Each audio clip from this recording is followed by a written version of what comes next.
सास, माँ, बहू और बेटी। नहीं नहीं, ये कहानी इन सारे के सारे रिश्तों की नहीं, बल्कि दो रिश्तों में ही सभी रिश्तों के होने की है। अरे बहू, मेरे और तेरे ससुर जी की रोटी मत बनाना, मैं बना लूंगी, दिन तक ठंडी हो जाती है। बहू जो कि एक वर्किंग लेडी थी। नहीं नहीं माँ जी, मैं अच्छे से कपड़े में लपेट देती हूँ ना, आप क्यों मेहनत करेंगी, माइक्रोवेव में गर्म कर लेना। अरे नहीं बहू, मेहनत मत कर, वैसे भी ऑफिस में कम मेहनत होती है क्या, जा रहने दे। लेकिन बहू मानती नहीं, वो सास ससुर की रोटी बनाकर ही जाती है।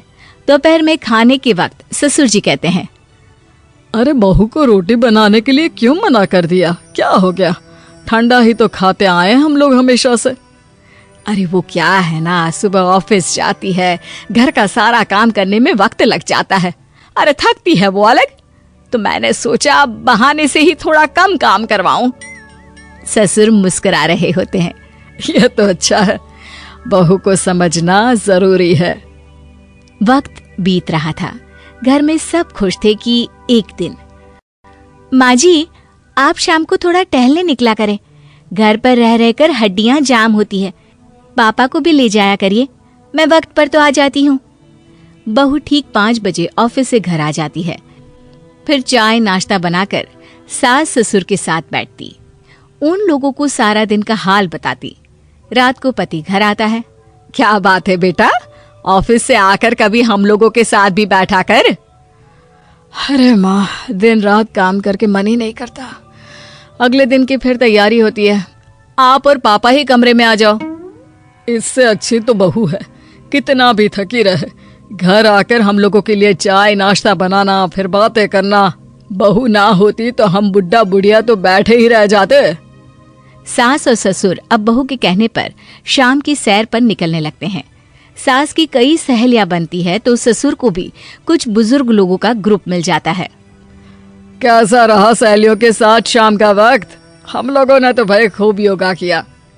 अरे हम लोगों को गप्पों से फुर्सत ही नहीं होती। वैसे मिसेस मल्होत्रा आज बहू के बारे में कुछ बोल रही थी। तभी वहां ऑफिस से बहू आ जाती है जो जींस और टॉप में होती है। क्या बात है माँ, क्या कह रही थी आपकी सहेली आपकी बहू के लिए? सास इस बार बहू को कुछ अलग तरीके से देखती है और उल्टा सवाल ही दाग देती है। क्या कह रही थी वो हटा, ये बता, तेरे ऑफिस में तो मर्द भी काम करते होंगे ना? बहू जो अब तक मजाक कर रही थी वो सीरियस हो जाती है। मर्द होंगे नहीं माँ जी, मर्द ही ज्यादा है, हम 5 ही लड़कियां हैं ऑफिस में। अरे तो अच्छा लगता है क्या ऐसे कपड़े पहनती हो? कल से तुम ना साड़ी पहनकर ऑफिस जाना, और हाँ, शाम का नाश्ता थोड़ा जल्दी बनाया करो, नाश्ता बनाकर बाद में ही ऑफिस के कपड़े चेंज करने जाना।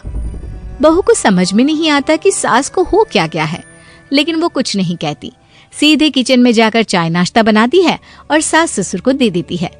अगले रोज बहू ऑफिस के लिए तैयार होती है तो खूब सुंदर सी साड़ी पहनती है और ऑफिस के लिए निकलने से पहले सास और ससुर के पैर छूती है और निकल जाती है।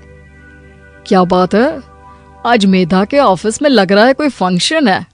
अच्छा, पता नहीं, मुझे तो बताया नहीं, वैसे तो सारी बात करती रहती है। अरे देखा नहीं कैसे साड़ी पहनकर जा रही थी?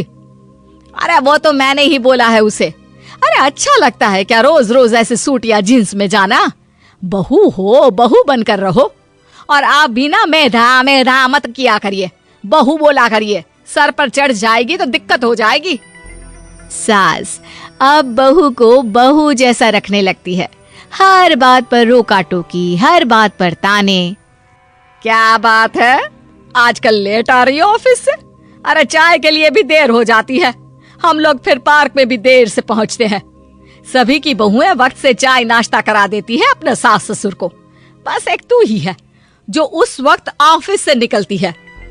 माँ जी, वो एक रास्ता पुलिस वालों ने न जाने क्यों बंद कर रखा है, जिसके कारण ट्रैफिक ज्यादा हो जाता है। मैं कोशिश करूंगी कल वक्त से पहले ही निकल जाऊं। ससुर देख रहे होते हैं कि बहू अब परेशान सी रहने लगी है। एक रोज, मेधा, बेटी मेधा। जी पिताजी। बेटा देख जरा कौन सी टी शर्ट अच्छी लग रही है। वो क्या है ना, शाम को सब बदल बदल कर टी शर्ट पहनते हैं, मैं भी सोच रहा हूँ कि आज कुछ अच्छा सा पहन कर जाऊं। हाँ पिताजी, ये सही है। ये लाल वाली ना बहुत जचेगी आप पर।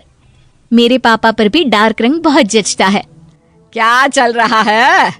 अरे ससुर के सामने घूंघट तो छोड़ो, ऊपर से रंग बताया जा रहा है टी शर्ट का। अरे बहू, कोई संस्कार दिए नहीं है क्या तेरी माँ ने? बहू इस बार बहुत निराश हो जाती है। वो वहां से तुरंत अपने कमरे में चली जाती है। अब बहू घर का सारा काम करती, ऑफिस जाती, लेकिन साड़ी और सर पर पल्ला लेकर। एक बार पड़ोसन उनके घर आती है। वाह सुमित्रा बहन, बहू का तो रूप ही बदल दिया। ठीक किया, बहू बहू जैसी ही अच्छी लगती है। अच्छा चलती हूँ मैं। पड़ोसन के जाने के बाद सास बड़ी अकड़ के साथ कहती है, देखा मेरा कमाल, कैसे मैंने मेधा बहू को कंट्रोल में कर लिया। अब बारी ससुर के बोलने की थी। हाँ सुमित्रा, बिल्कुल, ये काम तो किया है तुमने, लेकिन कभी सोचा क्या खो दिया? क्या खो दिया? मैंने तो कुछ नहीं खोया जी। खोया है, पहले बहू जब ऑफिस जाती तुम्हारे पैर छूकर तुम्हें गले लगाती, लेकिन अब सिर्फ पैर छूती है। हाँ जी, ये बात तो आप ठीक बोल रहे हैं। पहले घंटों हम लोगों से बात करती, कमरे में ना जाती, ऑफिस से आते ही खुद की चाय, खाना, नाश्ता सब हम लोगों के साथ करती, सारी बात बताती। लेकिन क्या तुम्हें पता है, बहू की तबीयत खराब चल रही है, वो माँ बनने वाली है। ये बात मुझे बेटे ने बताई कि तुम्हें बता दूं। अब सास की आंख में आंसू थे। वो समझ गई थी कि लोगों के कहने में आकर उसने क्या खो दिया। शाम को बहू घर आती है तो माँ किचन में पकोड़े तल रही होती है। अरे माँ जी, आप रहने दीजिए ना, मैं आ तो रही थी। अरे नहीं, जा तू चेंज कर ले, मैं नाश्ता और चाय टेबल पर ही लगा रही हूँ मेधा। सास के मुंह से अपना नाम सुनकर बहू को बहुत अच्छा लगता है। माँ जी, कोई गलती हो गई है क्या? मेरे होते हुए आप काम करे, ये ठीक नहीं है। संस्कारी और समझदार बहू सास को माँ समझती है, लेकिन सास की बेवकूफी उसे सास ही बनाकर रखती है। बहू, मुझे भी थोड़े संस्कार और समझदार बनने का मौका दे, जिससे मैं भी बहू नहीं बेटी को देखूं तुझ में। और हाँ, मेरा होने वाला पोता क्या कहेगा कि दादी ने तो मेरी माँ को बहुत परेशान किया। बहू सास को गले लगा लेती है। नहीं माँ जी, वो कहेगा कि माँ को तो दादी ने बेटी बनाकर रखा है।